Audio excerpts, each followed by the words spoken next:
Bonjour à tous, bienvenue sur la chaîne toujours proche des populations, à la une de l'actualité de ce mercredi 5 juin 2024. À Abidjan Cocody, un immeuble habité s'est effondré, plusieurs victimes annoncées, l'image est saisissante, reportage dans quelques instants. À l'international, nouveau paysage politique en Inde, après la courte victoire du BJP, Narendra Modi ne pourra plus gouverner seul. Merci pour votre fidélité. L'image est saisissante. Un immeuble R+3 s'est effondré hier au quartier de la Riviera Palmeraie-Ferronnerie dans la commune de Cocody. Selon l'équipe de secours, cet incident fait état de 18 victimes, dont un cas de décès. Reportage Yacouba Koulibaly et Asita Diarra. Riviera Palmeraie Triangle dans la commune de Cocody. Il est 11 h. Un immeuble R+3 vient de s'effondrer. Mur de la façade de l'immeuble fissuré. Important dispositif de sécurité déployé. Des images tristes et insoutenables pour les habitants.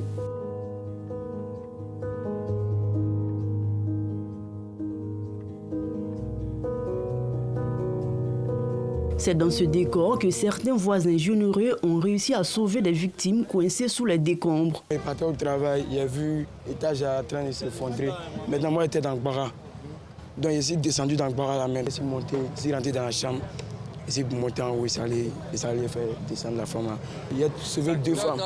Et un Libanais, lui, il a monté sur mon dos.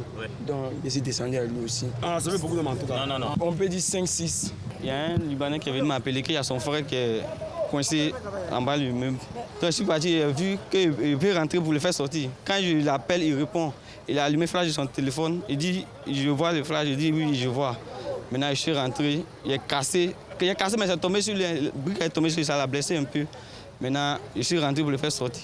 Autorités gouvernementales, communales et de régulation promettent de tout mettre en œuvre pour situer les responsabilités. Nous voudrons donc, au nom du gouvernement, présenter nos sincères condoléances aux familles des décédés, mais aussi souhaiter prompt rétablissement à tous ceux qui sont blessés.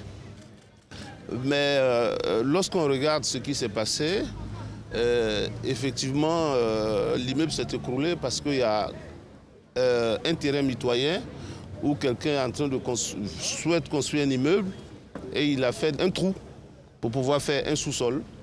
Et manifestement, lorsqu'on regarde, c'est ce trou qui a déstabilisé les fondations donc, de cet immeuble. C'est une situation qui est regrettable. Les services de justice vont prendre toutes les dispositions de sorte que ceux qui sont responsables soient punis conformément à la loi.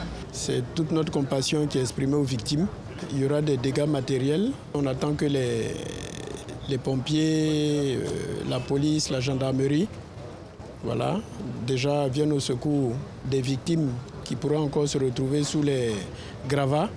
Et par la suite, un bilan sera fait pour voir qu'est-ce qui n'a pas marché et qu'est-ce qui peut être fait pour prévenir ce genre de situation. Nous disons toujours à nos riverains, c'est bien de vouloir construire, mais il faut bien construire. Il faut respecter, et c'est ce que nous avons mis en place avec le ministère de la Construction, les cabinets qui vont voir si oui ou non nous devons faire des études, nous devons creuser, ou nous pouvons plutôt creuser le sol. Vous regardez là, vous avez 2 immeubles. Il y a un déjà qui a été fragilisé, qui est tombé. Le deuxième, je pense que par mesure de sécurité, on m'a dit qu'on va être obligé d'évacuer l'immeuble pour ne pas que nous ayons des surprises désagréables encore. Occasion pour le chef de l'équipe de secours de dresser le bilan. Nous avons été alertés et on nous a signalé provisoirement 18 victimes. Il faut noter que 16 victimes ont été déjà dégagées, blessées. Ouais, ces victimes sont vivantes, ont été prises en charge et évacuées au niveau de Chudangré. Nous procédons actuellement, après un périmètre de sécurité établi et puis consolider la structure du bâtiment, c'est-à-dire par des étaiements avec l'unité spécialisée, nous procédons maintenant à la recherche des 2 autres victimes. Il faut dire qu'on a déjà aperçu une victime décédée, mais qui est déjà bloquée au niveau des porteurs. Donc nous procédons déjà au dégagement de la victime et procédons de manière simultanée à la recherche des autres victimes. En attendant, les recherches se poursuivent pour trouver d'éventuelles victimes. Sur les 18 personnes impactées par l'effondrement, 16 reçoivent des soins dans un hôpital. Vivement que le gouvernement ivoirien renforce les mesures urgentes et sanctions prises il y a quelques années pour éviter les effondrements récurrents d'immeubles. Un SOS pour continuer cette édition. C'est une situation pénible que vit la famille Brou depuis quelques mois. Leur nouveau bébé est né hermaphrodite et sans orifice anal. Son quotidien n'est fait que de douleurs et de pleurs. Ne sachant plus à quel saint se vouer, la famille lance un cri de cœur dans ce sujet de Khalil Diomandé, commenté par nous Sangaré. Attention, âme sensible, s'abstenir.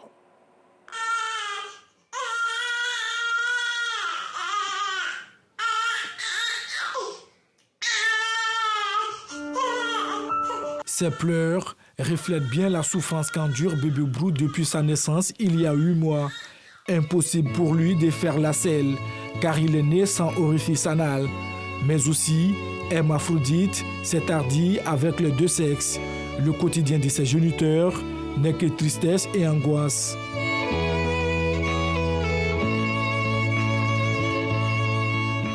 L'enfant est né dans un village de Daoukro. 3 jours après, on a vu qu'un enfant, son ventre était ballonné. Je voulais le périger.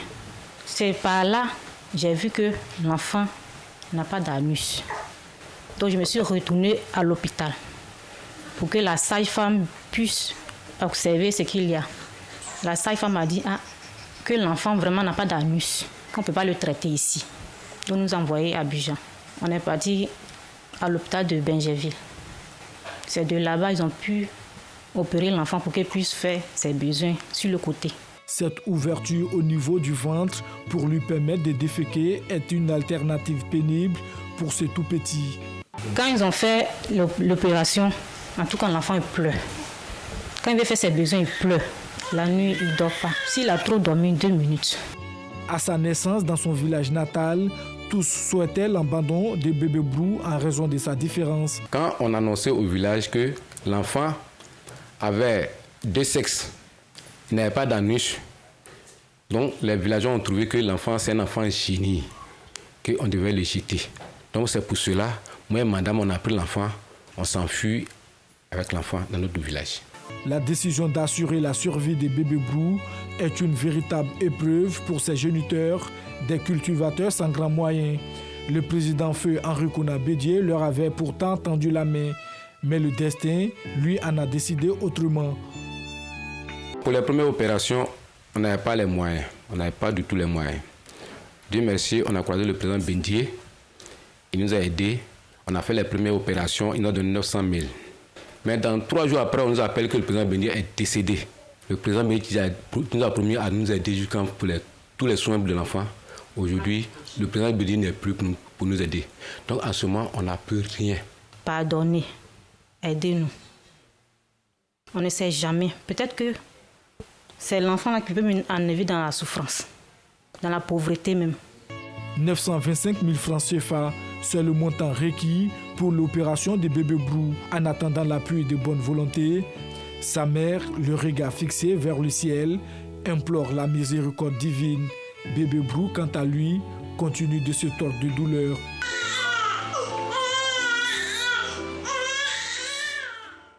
Le carton rouge s'intéresse à l'indiscipline des automobilistes sur l'axe Génie 2000 Carrefour Faya.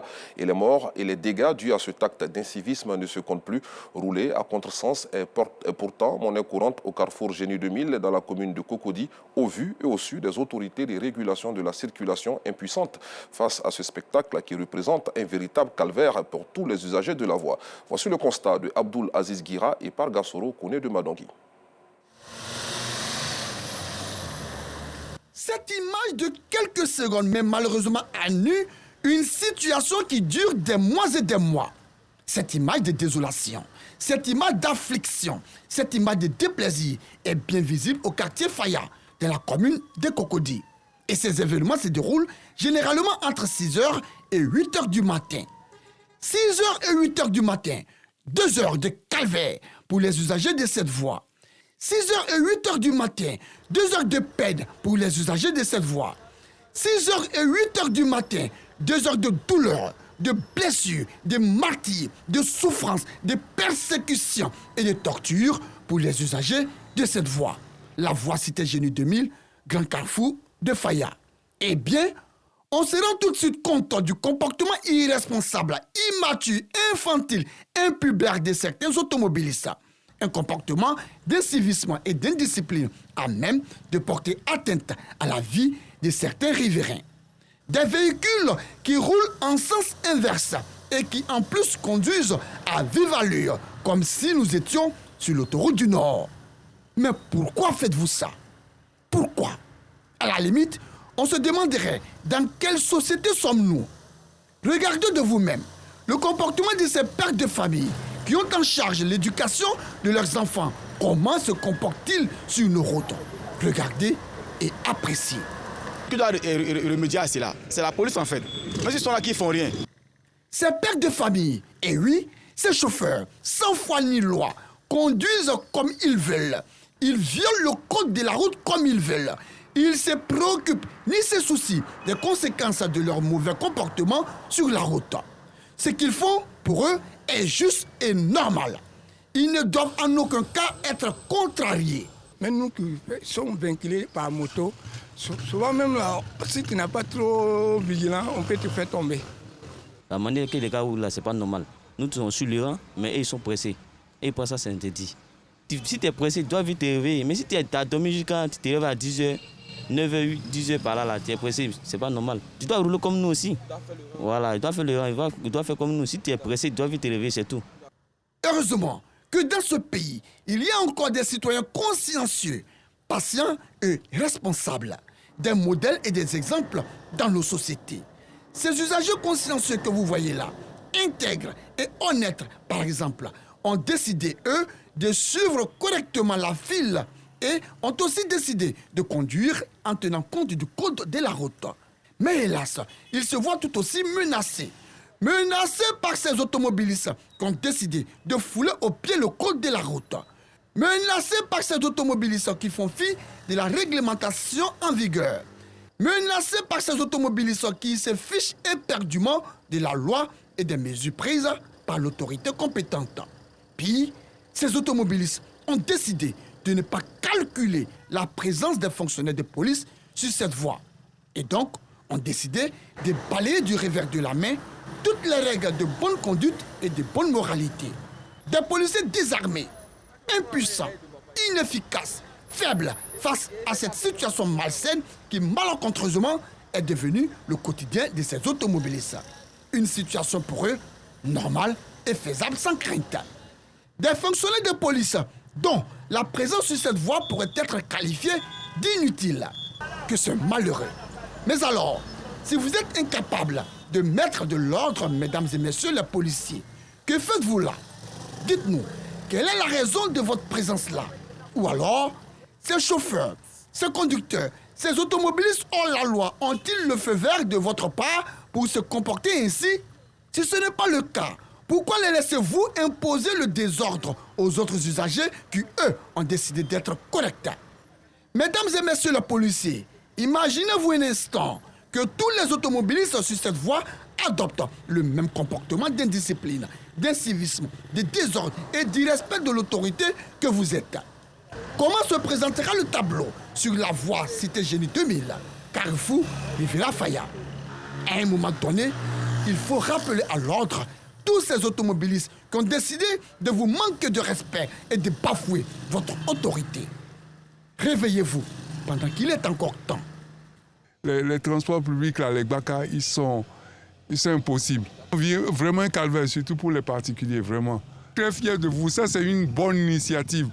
Celui qui a eu l'idée, c'est génial. Ça va vraiment nous aider. C'est l'un des problèmes auxquels nous sommes confrontés, bien évidemment, nous les usagers, parce que chaque fois on assiste à ces cas et ça perturbe tellement la circulation que vraiment c'est pas possible. Si tout le monde se mettait en queue, c'est-à-dire qu'il y a une position normale pour évoluer un peu, chacun pourrait quand même avancer quelque lent que ce soit la circulation. Mais il arrive des fois où pendant que tu es là, quelqu'un d'autre vient couper devant toi et tu es obligé de ralentir pour le laisser passer. Et ça vraiment, ça crée un désordre. Je ne dis pas vraiment son nom. Si, parce que si tu ne le cèdes pas à la place, il risque d'endommager ton véhicule. Quel dommage! Et le justificatif le plus adoubé par ces fouteurs de troubles, les embouteillages, les ralentissements et la recette du jour. Ah, la fameuse recette du jour. Tiens, ça roule en bouteille à la vie. Ah là, c'est tout le show. Depuis 6 heures, ils sont quittés à BFI. C'est maintenant qu'ils sont arrivés à Faya. Il est à 8 heures. Ouais, il faut souvent savoir, sinon il n'y a rien d'autre. Ça, c'est pas en bouteille là, on va pas. Que que c'est dommageable. Ces propos qui indignent et affligent au plus haut point certains piétons qui ont pour habitude d'emprunter cette route et qui voient ainsi leur vie menacée contre quelques pièces de monnaie. Ici, à l'international, l'Inde est servée ce matin après une intense journée de dépouillement lors des élections nationales qui a vu le Premier ministre Narendra Modi reconduit après une très courte majorité. Ces résultats serrés dessinent un nouveau paysage politique au pays des vaches sacrées. Fin de cette édition. Merci de l'avoir suivi. Bonne suite de programme sur RTI2.